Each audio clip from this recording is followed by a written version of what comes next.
Welcome, history enthusiasts, to the GodFather Chronicles. Today, we gallop back to a time when legends were forged in the crucible of ambition and empires were built on the backs of warriors and their steeds.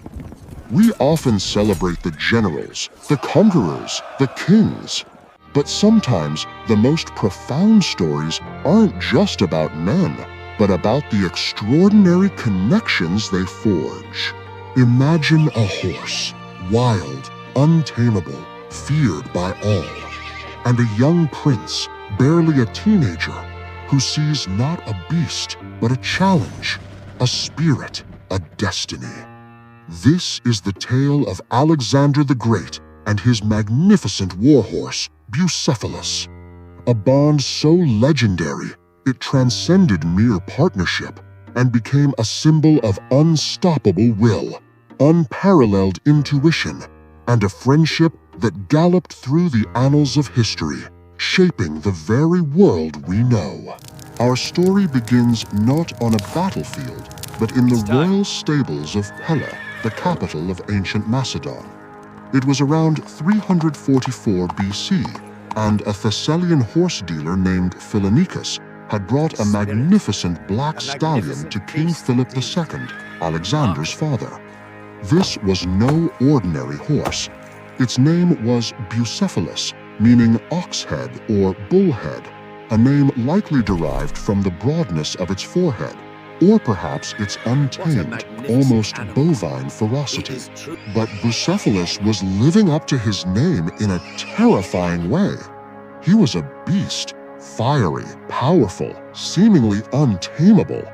He would rear, buck, and lash out with such violence that no rider, no stable hand, no experienced horseman in Philip's court could even approach him, let alone mount him. Everyone declared the horse wild, unmanageable, and certainly worthless. King Philip was ready to send him away, perhaps even have him put down. But observing this chaotic scene was a boy, barely 13 years old, with an intensity in his eyes far beyond his years, Alexander. While others saw only a dangerous animal, Alexander saw something else. He noticed something peculiar, something that had escaped the seasoned horsemen. What did Alexander see that others missed? He observed that Bucephalus was not inherently vicious, but terrified. Specifically, he was terrified of his own shadow. In the confined space of the stable, with handlers constantly moving, Bucephalus was startled by his large, imposing shadow dancing around him. With a bold confidence that would define his later life, Alexander declared he could tame the horse. His father and the court scoffed, some even making fun. But Alexander was undeterred. He wagered the full price of the horse, 13 talents, an astronomical sum, that he could do it. And then he performed an act of simple yet profound genius. Instead of trying to overpower the horse, Alexander gently turned Bucephalus's head towards the sun, eliminating the source of its fear. He spoke to the horse in soft, soothing tones, walking alongside him until the fear subsided. He didn't dominate, he understood. He established trust. And then, slowly, deliberately, he mounted the great stallion. The court watched in stunned silence as the wild, untamable beast, now calm and compliant, carried the young prince around the arena. King Philip, witnessing this remarkable feat, was overcome with emotion. He reportedly said, "My son, seek out a kingdom worthy of yourself. Macedon is not large enough for you." A prophecy uttered over a horse, foreshadowing a destiny that would reshape the world. From that day forward, Bucephalus was Alexander's constant companion, his trusted steed, his silent partner in destiny.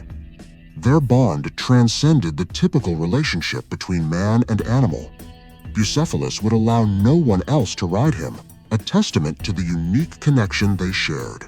He carried Alexander through every campaign, every epic battle that forged the largest empire the ancient world had ever seen. From the plains of Anatolia to the deserts of Egypt, from the mountains of Persia to the rivers of India, Bucephalus was there. Imagine the sheer psychological impact of this duo on the battlefield.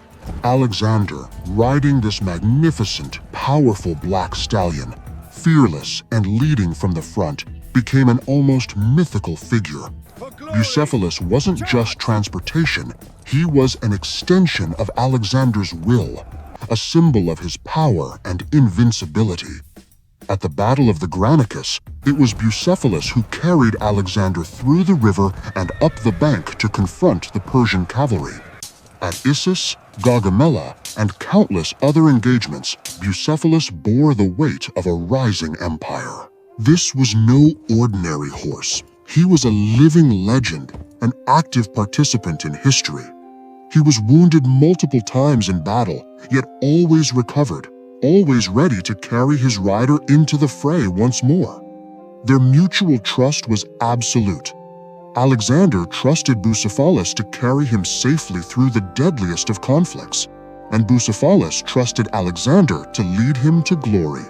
But even the most legendary of bonds, like the most magnificent of beasts, cannot defy time and the toll of unending war.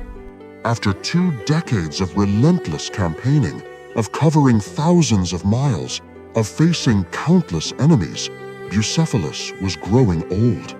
The harsh climate of India, the brutal monsoons, and the relentless battles were taking their toll. Our final, most poignant chapter takes us to the Battle of the Hydaspes River in 326 BC, in what is now Pakistan. It was one of Alexander's toughest battles, fought against King Porus and his formidable war elephants. In the midst of this chaotic and brutal engagement, where even Alexander's seasoned veterans struggled, Bucephalus, the faithful companion, made his final heroic charge. He carried Alexander through the thick of the fight, through the terrifying elephant lines, enduring wounds that would fell any lesser creature. But this time, the wounds were too severe. After the battle, Alexander dismounted, finding his beloved Bucephalus fatally wounded, either from a spear, an arrow, or simply from sheer exhaustion and old age. The great horse, who had carried an empire on his back, who had been Alexander's steadfast partner through every triumph and peril, finally succumbed. Alexander was devastated. He mourned Bucephalus deeply, recognizing not just the loss of a horse, but the loss of a true friend, a symbol of his journey, a part of himself. Alexander's grief was so profound that he did what few conquerors would do for a mere animal. On the very spot where Bucephalus died, on the banks of the Hydaspes, Alexander founded a city. He named it Bucephala in honor of his loyal steed. This act cemented Bucephalus's place in history, not just as a footnote, but as a namesake for a city that stood as a testament to their unbreakable bond. The story of Alexander and Bucephalus is more than just a historical anecdote. It's a testament to the power of understanding, of empathy, and of trust. It highlights Alexander's extraordinary insight, his ability to see beyond the surface, a quality that served him well in dealing with both animals and men. For centuries, the legend of Bucephalus has been a touchstone for writers, artists, and historians. He wasn't just a horse, he was a symbol of loyalty, of power, of shared destiny.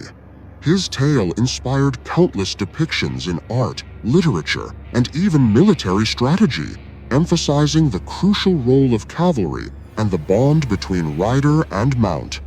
Even today, the image of Alexander atop Bucephalus is instantly recognizable, iconic.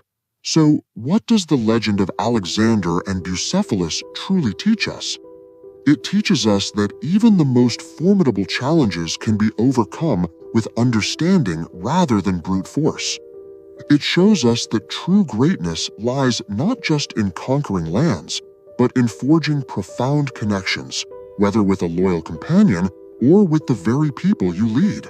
This was a partnership built on mutual respect and absolute faith. Bucephalus trusted Alexander to guide him, and Alexander trusted Bucephalus to carry him through the unimaginable. Their story underscores that sometimes the greatest allies we find are those we least expect, and that the most powerful bonds are those forged not just in battle, but in shared understanding and unconditional loyalty. The Chronicle of Alexander and Bucephalus reminds us that even in the most epic narratives of kings and empires, there are deeply human, and in this case, animal stories that resonate across millennia. They are the threads that weave the rich tapestry of our past, making history not just a collection of facts, but a living, breathing narrative. And there you have it, the legendary tale of Alexander the Great and Bucephalus, the unbreakable bond that defied expectation and galloped into immortality. Their story serves as a powerful reminder of loyalty, insight, and the profound connections that shape our world, leaving an enduring legacy. If you were captivated by this journey through the ages, make sure to like this video, share it with your fellow history buffs, and most importantly, subscribe to GodFather Chronicles. Hit that notification bell so you don't miss our next deep dive into the epic narratives that shaped humanity. What other legendary partnerships from ancient history would you like us to explore? Let us know in the comments below. Until next time, keep exploring the chronicles that connect us to our roots. This has been the GodFather Chronicles, and remember, every story leaves a legacy.